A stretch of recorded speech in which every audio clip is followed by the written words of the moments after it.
You noticed loose skin under your chin or around your neck? What most people call a double chin or turkey neck isn't just fat. It's often weak, neglected tissue that hasn't been activated in years. As we age, gravity naturally pulls our tissues downward, and certain areas, especially under the chin, get softer and looser. The surprising thing is that most people never exercise this part of their body. Under your skin, there are layers of connective tissue called fascia. There's one layer just under your skin, and another that sits over your neck muscles. This tissue isn't permanent slack.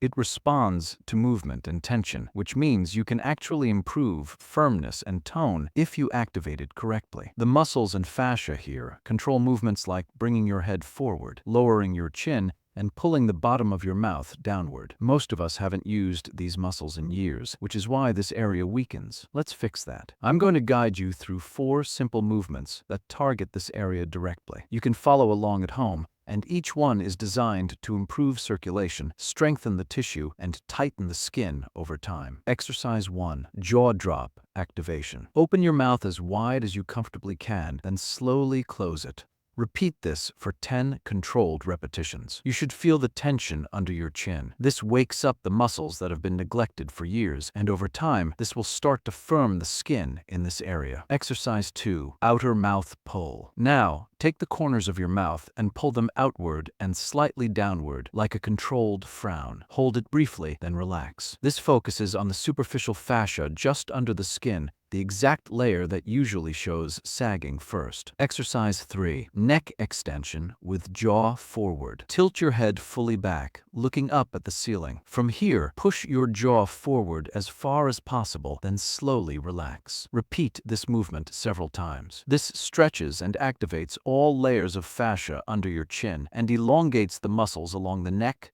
jaw, and lower face. It's important to move slowly and with control to fully engage the tissue. Exercise 4. Deep neck flexion. Lie on your bed with your head slightly hanging over the edge. Slowly lift your head forward, then lower it back down. This targets the deeper support muscles of the neck, bringing blood flow and contraction to the deeper fascia. Many people are surprised at how weak this area feels at first, but that's normal. It just hasn't been worked in years. Consistency is key. If you do these exercises regularly, you'll notice the skin tightening, your muscles becoming firmer, and the tissue under your chin feeling stronger. It won't happen overnight, but with a few weeks of consistent practice, the results can be quite visible. A few tips to maximize results. Perform each movement slowly and with control. Focus on feeling the tension in the specific areas, not just moving your head or mouth. Repeat each exercise 10 to 15 times per set, 1 to 2 sets per day. Maintain good posture throughout the day. This naturally helps these muscles stay active. Remember, this is about strengthening, stretching, and tightening the fascia under your chin. It's not magic, but it works if done properly and consistently. So give this routine a try for 2 to 4 weeks. Notice the difference in how firm and defined your jawline becomes and how much stronger your neck muscles feel. Your chin and neck can look tighter and more toned, all from exercises you can do at home. No surgery, no expensive treatments, just simple, consistent work. And more videos like this, subscribe to Fit Max.